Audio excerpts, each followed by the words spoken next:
Hello Flickering Myth family and welcome to our channel. My name is EJ and we have a new movie review ahead of us today. We are jumping into the new blockbuster spectacle called Twisters. Being a kid of the 90s, it was like near impossible to miss Twister. The 1996 film starring Helen Hunt and Bill Paxton was seemingly everywhere when it came out. If you saw it at the movie theaters or it was one of those shows that they reran on television often, it was just one of those movies I saw way too many times. Do I love the original Twister? Sure, but do I think it's a perfect movie? Not at all. There is some messy plot stuff. It gets a little bit boring here or there, which is actually very similar to how I feel about Twisters, this new standalone sequel that brings the original Twister to a new generation with things like drones, with YouTubers. It just feels like a fun update. I have to say, I do enjoy Twisters. I thought it was the type of blockbuster spectacle I expected, but there's something a bit different about this. Maybe it's director Lee Isaac Chung who did the wonderful film Minari, but there was almost a art house quality to the movie. Yes, I'm not going to call it art house in the way that you're thinking about it, but there was a way that it felt like an indie movie at times. It felt like an indie movie masquerading as a big blockbuster. There was a lot more human drama. There was a lot more human scenes, just emotional connections, especially between our two beautiful, stunning leads who just end up developing a relationship throughout the film. I really love that human stuff, but when this movie got big, spectacle, over the top, it still worked. I do think Lee Isaac Chung as a director suffers from what those indie directors to go to big blockbuster spectacles often suffer from. I mean, Ryan Coogler's a good example. I think he's a talented filmmaker and what he did with Black Panther is great, but there's sometimes coming from that independent world, it's a big task to do a blockbuster. So I think sometimes the action spectacle doesn't hit as well as it did in the 1996 movie. Sometimes I think the CGI visual effects are a bit rough, and I kind of count that towards the director overall not having that exact vision that you would expect from a Spielberg, a Nolan, these people who are very experienced in the blockbuster space. So that's one of my only complaints. I do think the indie quality sometimes outweigh the blockbuster quality, but man, I had a blast watching these big disaster scenes following the different, storm chasers and how they develop in this story, how they have to fight, these big giant storms as, what we're dealing with in climate real life. The weather is insane outside. This movie captures that really well, but it still keeps a fun energy throughout. It still keeps a fun, breezy pace. I think it slows down a little bit, but that second half, when things start falling into place, it really moves, and I just found myself kind of amazed by it. I laughed when I was supposed to laugh, I was shocked when I was supposed to be shocked, and I just overall was impressed that this big spectacle had more heart and soul than a lot of other blockbusters this year. The story of Twisters is simple. We have a young storm chaser named Kate who had a very rough experience that kind of drew her away from the storm chasing world. She said, look, this was traumatic. I don't want to deal with it. Let me just kind of have an office job. And she kind of gets dragged back in, as you do in these plots, by a former friend named Javi who says, hey, I am here, let's continue our work we were doing, let's do some good. Well, maybe Javi's not always doing some great stuff, but you'll find that out as you watch the movie. There is the opposite side of the movie, which is Tyler, Glen Powell's character, who is a crazy, bombastic YouTuber, and he is just so the antithesis of what our Daisy Edgar-Jones character, Kate, is. She is, very more serious, a little bit more. She wants to have fun, she loves the storm chase, but she isn't the type of flashy YouTuber who sells merch, who has live streams, who does drone stuff, that has all this tech. She's not from that world. So we're seeing this kind of clash of these two people, but throughout the film, they end up connecting through their love of being storm chasers. That's the bare bones of it. And we're watching, Oklahoma kind of go through a crazy summer, spring of just a lot of tornadoes and twisters coming up and how they deal with them. There's a big super one. She has this plan to maybe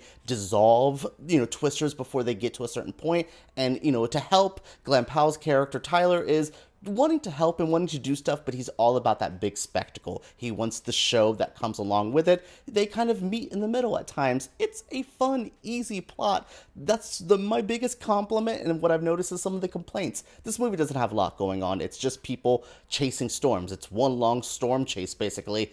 That's what I signed up for. You may not like that, and that's totally fine. I understand that, but that's what I wanted. I just wanted to watch beautiful people chase, storms, have some drama along the way. We have like a journalist who's covering a story. We have the evil side, maybe a military corporate backing that, David Corenswet's there. My goodness, if he's going to play Superman, I need that boy to get a personality ASAP. But yes, we have all these different players going along, and they all kind of come together for the story of what are we going to do? How do we survive these twisters? What can we do to save the people? That's a really big conversation throughout this film. It could have dived into the climate change. It could have got into more sciencey stuff. But at the bare bones of this movie is about helping people and about wanting to make a difference within your community and wanting to make a difference when it feels like you can't. I thought that was a fun, easy message. It just made sense. I think that's what this movie didn't want to overcomplicate itself with large, crazy plot twist, a three storms coming together. It's the perfect storm. Remember that movie? Yeah, it's not one of those movies. It wants to just tell you a simple story. That's where I feel that independent movie quality coming through. It's allowing just the plot, allowing the bare bones of it to really shine. It didn't need to weigh itself down. There's a couple science-y jargon stuff that my brain turned off when I'm like, okay, the wind speeds, blah, blah, blah. That's not my kind of field. But at the same time, I appreciate that they put that in there. There's a lot of thought and a lot of time that it seems like that went into crafting the science, making sure this felt somewhat real and allowing you to be invested. Because if things felt a little hokey and wacky, you would easily fall out of the movie. But everything seemed to make sense. Everything worked within the movie's universe. It felt like a fun continuation of what they did before, but with an updated flair with all of our new tech. Simple, easy to follow. That's exactly what I wanted from this movie. I know people wanted more. Maybe they don't love it. Maybe they hate it. Maybe they liked it. But for me, it delivered exactly what I expected. One of my favorite things about this movie is that throwback feeling. There's something about this movie that made me feel 90s. It's the love plot that's in the middle of the film that doesn't distract from anything, but slowly builds over time. It's the action spectacle that we would have seen in something like Independence Day or the original Twister that's there. There's also just these fun, vibrant characters that all feel weird and outlandish. Maybe the most not three-dimensional human beings, but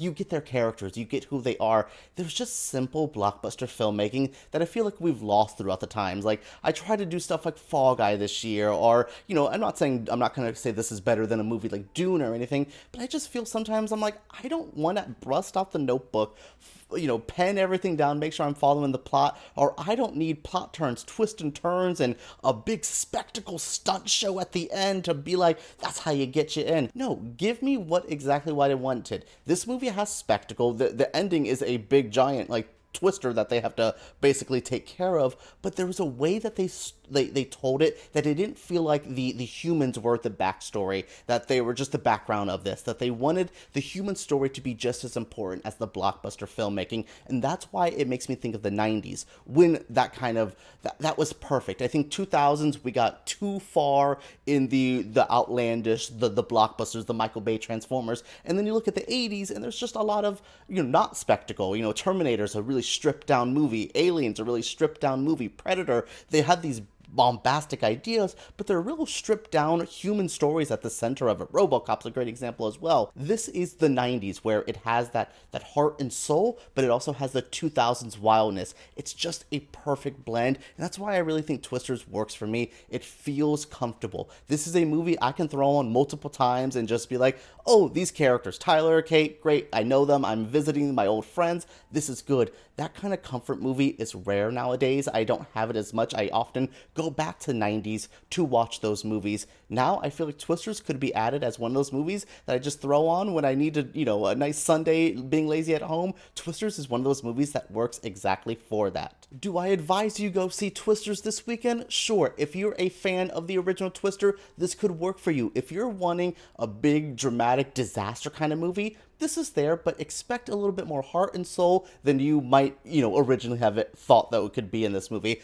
I think Twisters is fun. See it in the theaters. I was able to see it in the Dolby Cinema. It worked for me. But again, I could watch this on Netflix and still be fine with it. I advise you to watch it, but this isn't a run out and see it kind of movie for me. It's good, it works, but make your decision on when you want to see it. I still think you should watch it. So what did you guys think of my review? What do you guys think of Twisters? Share your thoughts down in the comments below. Subscribe, give me a thumbs up, and make sure you guys I want to talk with you. I want to talk about 90s blockbusters, Twister the original, and this new film. So let's talk right down there.